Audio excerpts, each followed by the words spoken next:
Faixa 7. Primeiro, Boca de Sertão.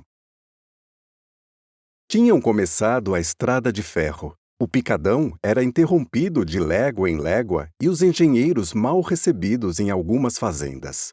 O foro regurgitava de chicanas e demandas. Subiam e desciam papéis. Os rábulas discutiam nos corredores do fórum. Eram uns sujeitos magros, apergaminhados, de lunetas na ponta do nariz. Sabiam de cor as leis e repetiam-nas a cada passo, numa espécie de cantilena. Lembravam direitos assegurados pela tropa, atos de violência de parte a parte e ameaçavam a estrada de ferro com indenizações de tirar couro e cabelo. Apesar disso, na ponta dos trilhos, a terra ia se valorizando vertiginosamente. Disputava-se à faca um palmo de chão. Os intrusos não se atinham às sentenças. Para eles, todas as terras eram devolutas. A expressão soava-lhes bem, enchia-lhes a boca. Nas vendas, com réstias de cebola penduradas à porta, os capangas consertavam planos. Para sentarem nos mochos, tinham de tirar a garrucha, e picavam fumo de corda com facas de palmo e meio. Nas esquinas, homens de botas, chapéu de aba larga, roupa de brim avermelhada pela poeira, contavam anedotas, citavam nomes de pessoas que andavam com arame farpado à volta da cintura. Quando a terra lhes convinha, era só correr o fio, armar o rancho, soltar no terreiro 4 galinhas ensinadas e, no dia seguinte, requerer a manutenção de posse. Pedro Alvim, a que os conhecidos chamavam de Pedroca, nobilitava as funções de oficial de justiça do Foro de Itu. Não era verdade o que diziam a seu respeito nos corredores da cadeia durante as intérminas audiências. Ele não comia com o prato dentro da gaveta para escondê-lo depressa à chegada de uma visita.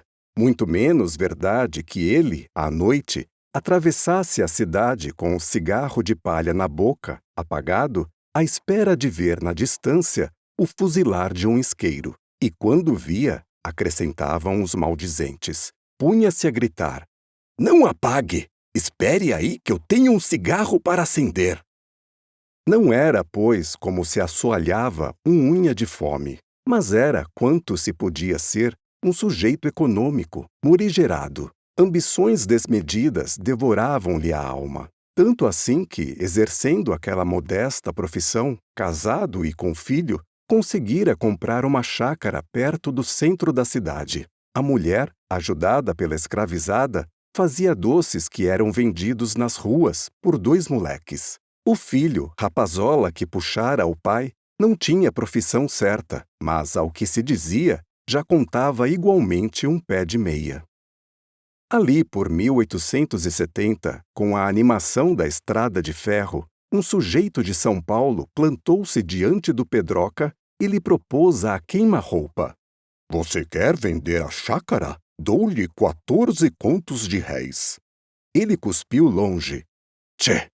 Mas a velha e desmedida ambição começou a pinotear-lhe no bestunto. Voltou, esquadrinhou o proponente com olhar profissional e arriscou: "Chegue mais alguma coisa."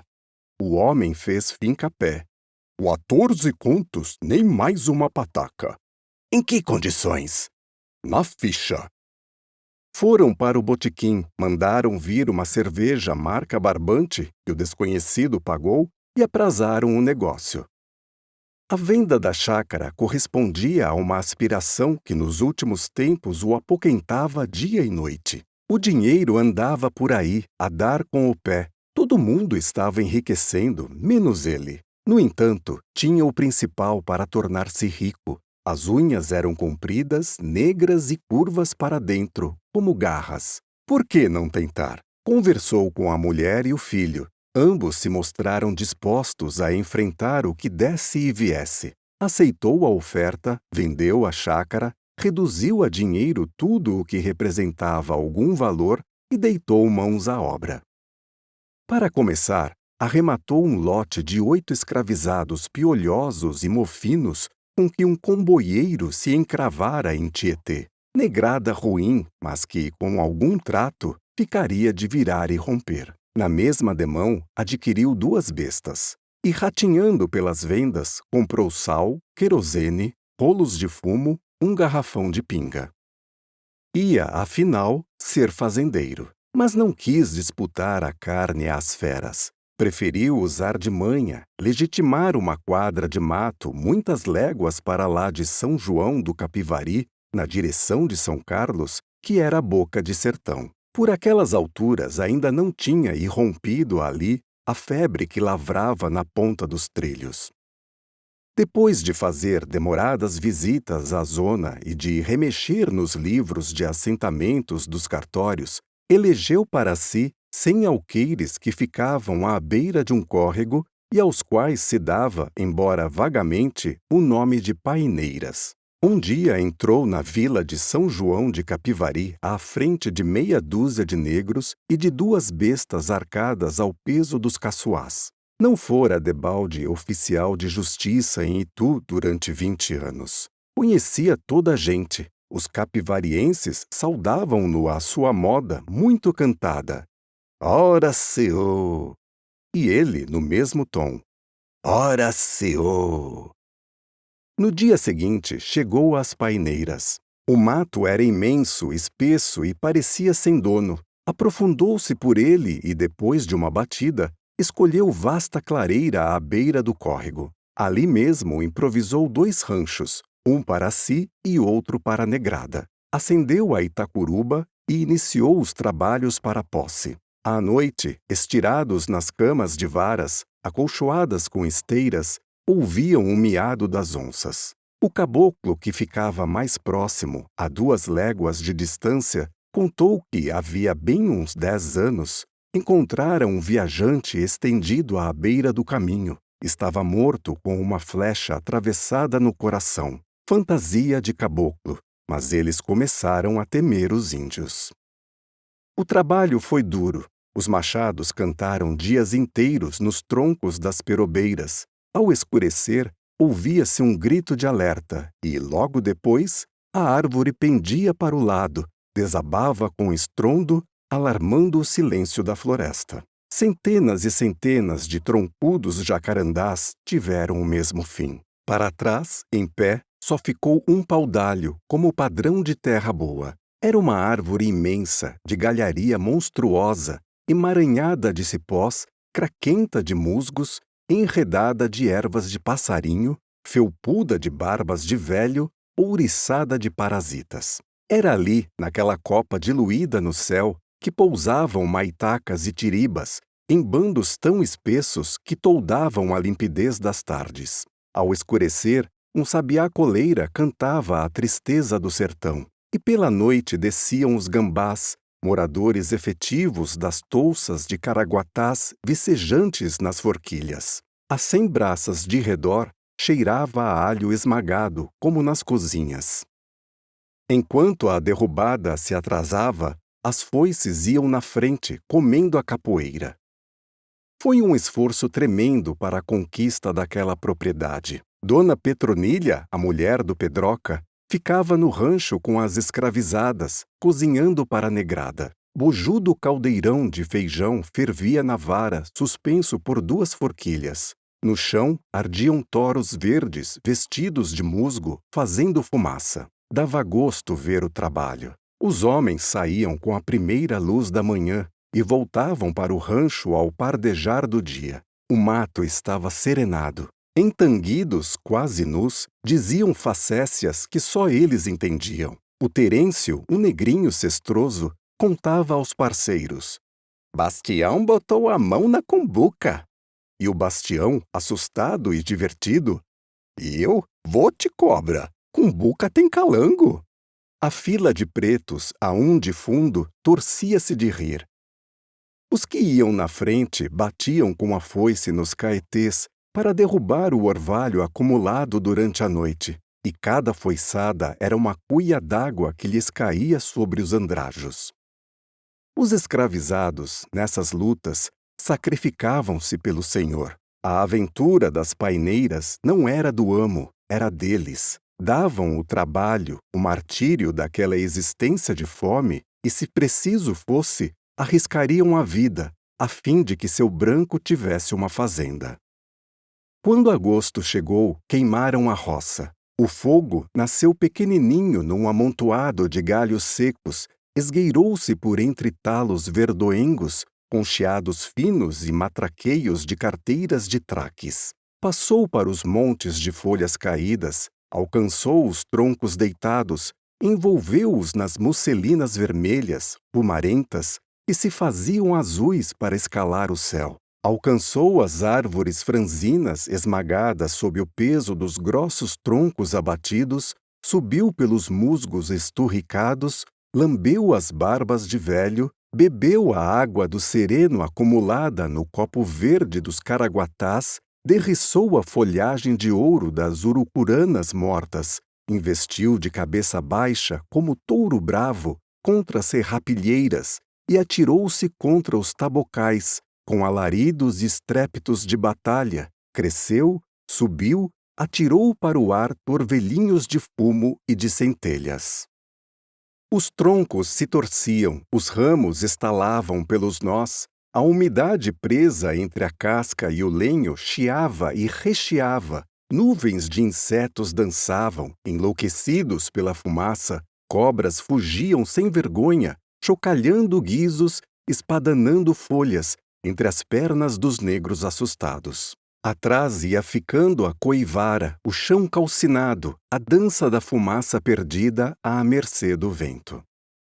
No centro, só, respeitado pela labareda, restou o pau-d'alho. Mas, com a aproximação do fogo, a árvore se pôs trêmula, as aves gritavam pelos ramos, nas touças de caraguatás, focinhos agudos farejavam a queimada. As volutas, revoluteando, atravessavam a árvore e a gritaria aumentava. Em certas horas, entravam pelas forquilhas, embebiam-se a folhagem e iam enroscar-se nas últimas versas, quase a confundir-se com as nuvens. Com o vento da noite, inclinavam-se para as bandas do sertão, estiravam-se sobre o rio, os outeiros e os campos, como frouxas cordas de crepe que mãos invisíveis fossem descoxando à claridade das estrelas.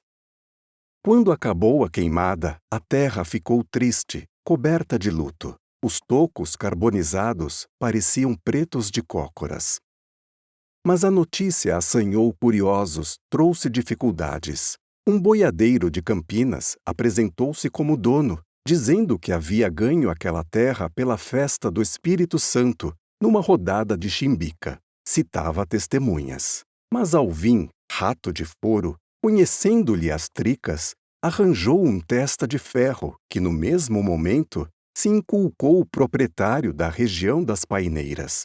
Tinha-o tirado por sorte numa rifa. Indicou o sujeito que a rifara. Este, por sua vez, exibiu títulos discutíveis, mas que ao menos estavam em papel estampilhado. Já era alguma coisa. Enquanto no foro a demanda seguia os trâmites, no sertão a fazenda ia surgindo, pouco a pouco, das terras brutas. Foi o capanga quem ganhou a questão. Alvim, que não esperava outra coisa, passou-lhe uma escritura de compra. Dali por diante, ninguém mais se atreveria a contestar-lhe a propriedade. Tinha por si a justiça. Só ia à vila de mês em mês para comprar sal, fumo, querosene. Apeava do cavalo à porta da venda, amarrava a rédea na argola do oitão e passava horas inteiras sentado num corote a conversar fiado. No meio da prosa, quando o assunto esfriava, ele coçava os bolsos, lastimava a ausência de um cigarro que não havia guardado. Nem fumo tenho, ando tão acarretado. O outro compreendia. Que se pite? E ele? Que se. A operação era longa e trabalhosa. Picava o fumo com pachorra, migava-o entre as palmas das mãos, juntava a porção ao lado. Aí começava o ritual da palha. Esta era cortada, alisada, amaciada. Meia hora depois, o cigarro estava feito. Começava então a luta com a binga. Sentia-se um cheiro de pano queimado. À primeira fumaça vinha a opinião. Eita fuminho brabo! É de Piracicaba ou de Tietê? Quá, é Macaio daqui mesmo. Nem que fosse mata-pioio. Não sou pobre e soberbo. Na fazenda, a mulher, o filho e os escravizados comiam palmito cozido em água e sal. De quando em quando, uma cotia caçada na tiguera. Aos domingos, em que iam pescar no rio, jantava-se uma caldeirada de peixe miúdo. Com o tempo surgiram o cafezal, o canavial, a horta. Machucheiros e carazeiros grimpavam pelas cercas. Taiobas abriram folhas largas sobre o córrego. Veio o café coado com garapa. Mais tarde, o café passou a ser adoçado com rapadura. Um dia, as escravizadas puseram o tacho no fogo e fizeram açúcar. Açúcar preto e grudento como tijuco. E passaram a refiná-lo, a clareá-lo com excremento de vaca. Por essa altura, iniciaram a construção da casa da fazenda. As pedras foram trazidas do rio no ombro dos escravizados. O barro, transportado em cestas, do outeiro a que os pretos chamavam de munda, e que munda ficou para sempre. Era uma vasta residência de chão batido com mão de pilão. As paredes de taipas espessas como as de um convento. Só a sala e o quarto do casal eram assoalhados e forrados. As demais dependências, de telha vã. De dia, flechas de luz desciam da cumeeira, pondo manchas de ouro pelo chão escuro e úmido. De noite, quem fixasse o teto acabaria por ver, entre duas telhas, a luminosidade de uma estrela. A senzala foi logo depois construída ao pé do córrego, para lá do monjolo. Era um quadrilátero dividido em células, onde os escravizados dormiam por grupos, por famílias. Terminado o trabalho, constituída a fazenda, recolheram-se à senzala e ninguém pensou mais neles. Lé com lé, cré com cré. Foi contratado um feitor. Tinha um nome qualquer. Contava-se em voz baixa que viera de longe, perseguido pela polícia, por ter despejado a garrucha num negro renitente. Mas isso não era pecado, era recomendação. Por essa altura, o moço Antônio Alvim, filho de Pedroca, tomou-se de amores por Dona Ana. Era uma moça esbelta, de cabelos castanhos, quase louros, filha de abastado negociante. Chamava-se Ana, aliás, Donana. Chegavam mesmo a chamá-la, em certos casos, de Dona Donana, o que era de muito respeito. Anunciado o casamento, vieram pedreiros e carpinteiros para a fazenda, construindo um puxado, segundo a opinião das mucamas, melhor do que a casa, mas era para Sinhozinho, e para Sinhazinha, eles bem o mereciam. A fazenda ia entrar na sua normalidade quando surgiu uma precatória. Um titular que passara muitos anos na Europa, ao regressar, fora inteirado da apropriação das suas terras e, munido de documentos, recorreu à justiça. Alvim apresentou a escritura de compra. E a demanda prosseguiu com subidas e descidas de autos. O raio do Alvim parecia ter a justiça a seu favor. Pressentindo a conclusão final, o titular, ou alguém por ele, organizou um assalto à fazenda. Certa manhã, a sogra e a nora estavam na cozinha areando um tacho. Os pretos trabalhavam no eito, o dono da casa andava pelo cercado a ver os porcos, quando inesperadamente, aos gritos, uma horda de capangas invadiu o terreiro e se pôs a forçar janelas e portas, no propósito de atacar os moradores. Quem não é dono, punha-se na rua! As mulheres começaram a gritar, a descabelar-se. Pedroca, que num relance d'olhos compreendeu tudo, tomou da buzina pendurada no mourão da cerca e se pôs a assoprar nervosamente, tirando sons prolongados que se perdiam para lá das plantações. Um preto apareceu curioso na altura do monjolo. O fazendeiro gritou-lhe: "Muge, chame a negrada!" Muge era um velho africano. Apesar disso, compreendeu a ordem do senhor. Se não compreendeu muito bem as palavras, viu pela gente espalhada no terreiro, em atitude agressiva, que a situação não era normal. Mergulhou na quiçaça e desapareceu. Momentos depois, a negrada surgiu no aceiro da roça, gritando, brandindo foices que relampeavam ao sol. Também era tempo. O chefe da capangada tinha amarrado Pedroca no mourão da porteira e, garrucha em punho, exigia dele a assinatura de um papel. Travou-se a luta. Escravizados e capangas atacaram-se à foice. Os ferros cruzavam-se no ar. Não raro, o aço mordia o aço, com um som arrepiante. Atoravam-se homens como bananeiras. Erguiam-se braços mutilados. Gritos, uivos, pragas de arrepiar cabelos. O sangue sujava o chão. E isso durou até que os assaltantes, percebendo que não levariam a melhor, debandaram por baixo da cerca ou saltando as varas da porteira. Já longe, o chefe voltou-se para trás e disparou a garrucha, 2 panásios que barrearam de chumbo o terreiro. Um homem caiu morto. Bastião. Era o preto que dizia facécias. Os parceiros embrulharam-no em sacos, depois numa esteira, e levaram o corpo para o outro lado do Munda, a 1/4 de légua. Durante mais de uma semana, os urubus fizeram grandes voltas pelo céu, sobre o pico do morro. E os malungos, na senzala, à roda do fogo, contavam histórias do companheiro. Às vezes repetiam os seus ditos. Com boca tem calango! E riam.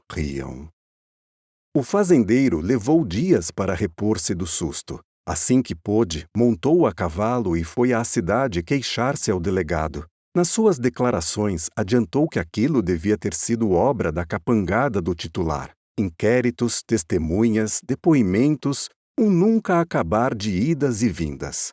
Uma tarde, regressando à fazenda, passou pelo cerrado. O caminho cortava um bosque de árvores escuras. Algumas delas tinham sido derrubadas para a construção da casa. Ele ia pensando na inquirição. O juiz pergunta assim, eu respondo assado e...